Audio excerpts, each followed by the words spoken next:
Jadi kita lihat di lingkungan kita apa kira-kira yang bisa kita kembangkan. Nah, kita ambil satu, kita kembangkan, artinya kita memiliki nilai inovatif. Ya.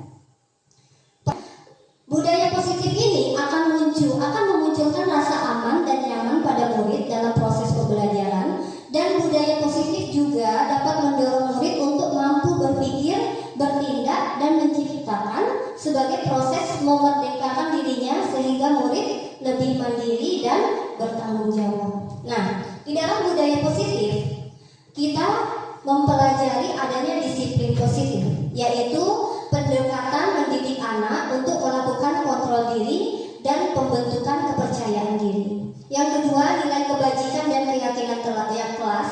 Tujuannya yaitu mengacu pada nilai-nilai dan prinsip-prinsip mulia yang dianut seseorang, misalnya nilai kejujuran, nilai kesamarataan, nilai rasa saling tolong menolong, saling menghargai dan menghormati. Itu adalah nilai-nilai keyakinan atau nilai-nilai kebajikan universal.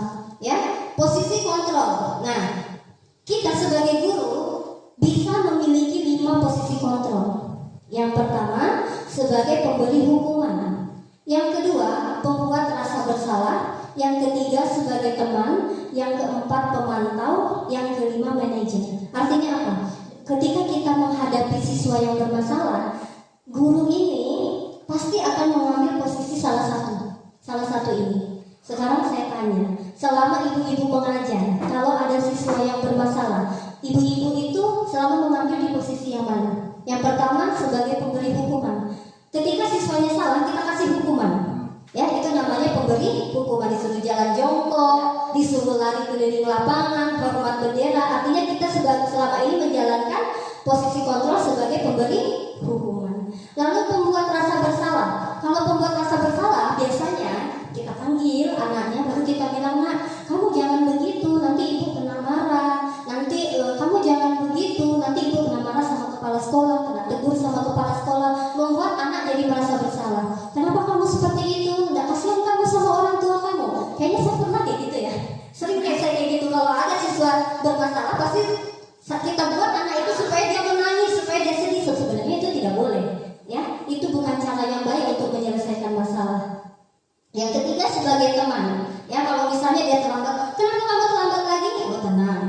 Yang jelas besok jangan terlambat toh." Nah, kayak gitu itu berarti kita memposisikan kita sebagai teman. "Tenang, Ci, ada ibunda jika kena marah." Nah, itu berarti kita sebagai teman. Lalu yang ketiga, pemantau. Kalau pemantau itu dia itu suka mencatat. Kayaknya ala Pak Pandi kayaknya kalau pemantau ya. Dia suka mencatat. Terus, "Oh, kamu terlambat, Bapak catat ya. Besok lagi kamu terlambat. Oh, kamu sudah 2 kali terlambat dalam catatan." Itu berarti pemantau, ya. Terus kalau pemantau dia bilang apa yang kita sepakati. Kamu kalau misalnya terlambat, hukumannya apa kemarin? Misalnya kita sudah buat kesepakatan. Oh, misalnya sikat WC. Artinya itu dia jalankan sebagai pemantau. Dia memberi hukuman ketika dia sudah disepakati.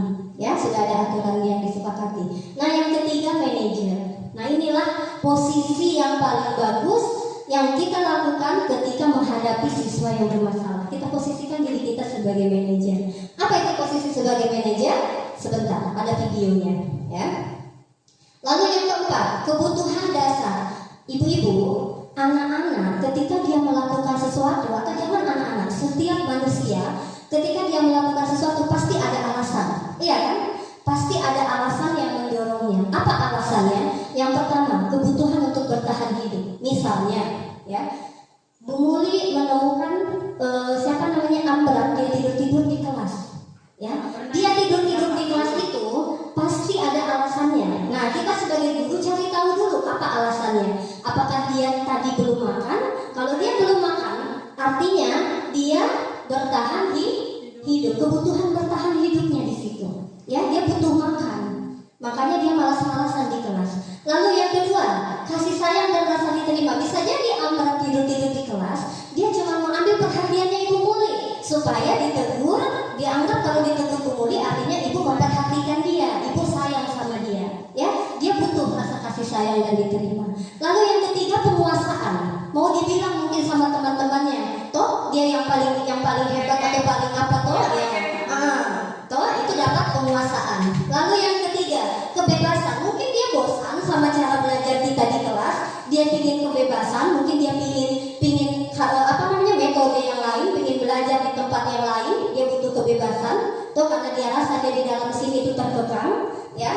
Terus kesenangan, bisa jadi itu dia merupakan kesenangan dia suka begitu, karena dia happy. Kalau dia tidur di kelas itu dia happy buat Ibu Muli marah. Misalnya Ibu Muli marah-marah sama Amran, toh dia suka itu, dia senang lihat Ibu marah. Jadi dia melakukan itu karena kesenangan, ya ada alasannya. Nah, lalu segitiga restitusi. Nah, ini segitiga restitusi adalah tahapan-tahapan ketika kita menghadapi siswa bermasalah, agar siswa yang tadinya berada di identitas gagal karena melakukan kesalahan bisa menjadi identitas berhasil dan dapat diterima kembali oleh kelompoknya. Itu dia segitiga restitusi. Nah, ini dia kebutuhan dasar, ya. Ingin diterima dan disayangi, ya, mendapatkan kesenangan, kebebasan, oke, dan bisa menjadi orang yang bermanfaat. Nah, ini ada tugas, coba dilihat Ibu. Saya mau tes dulu.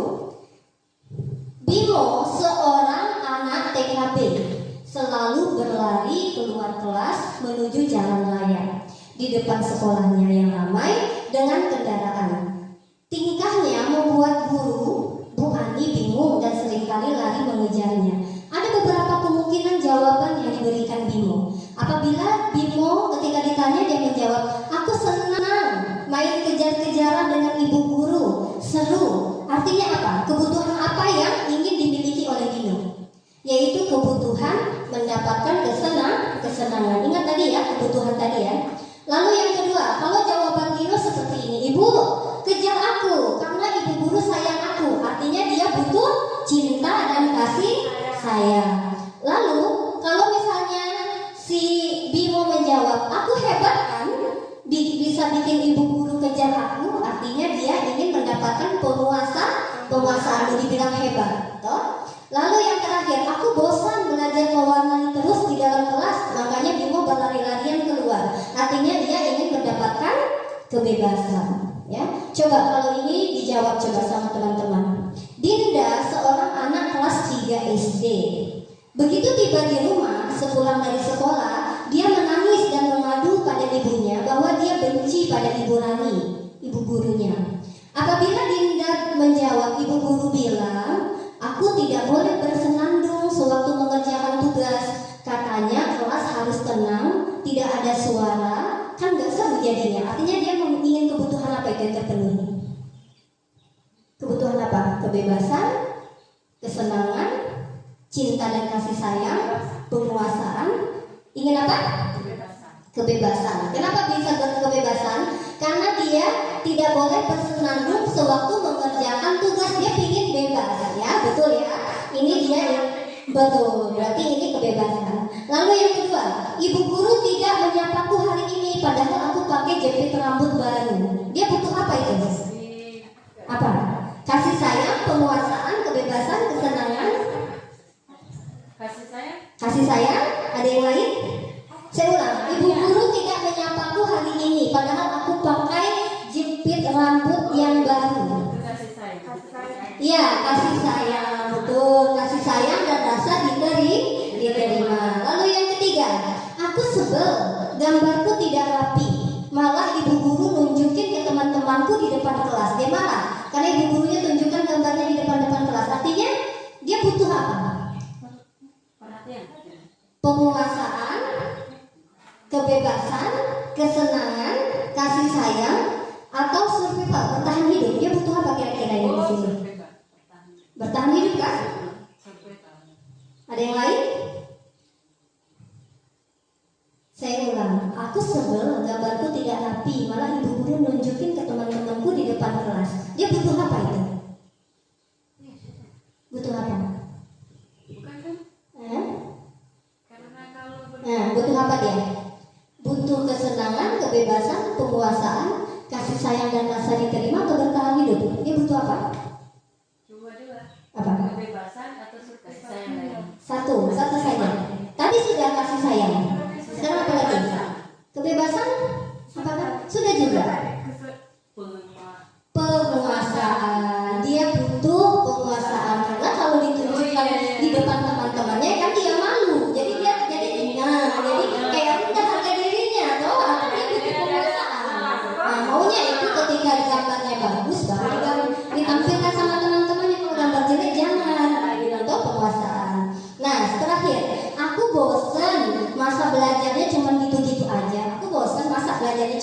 gitu aja.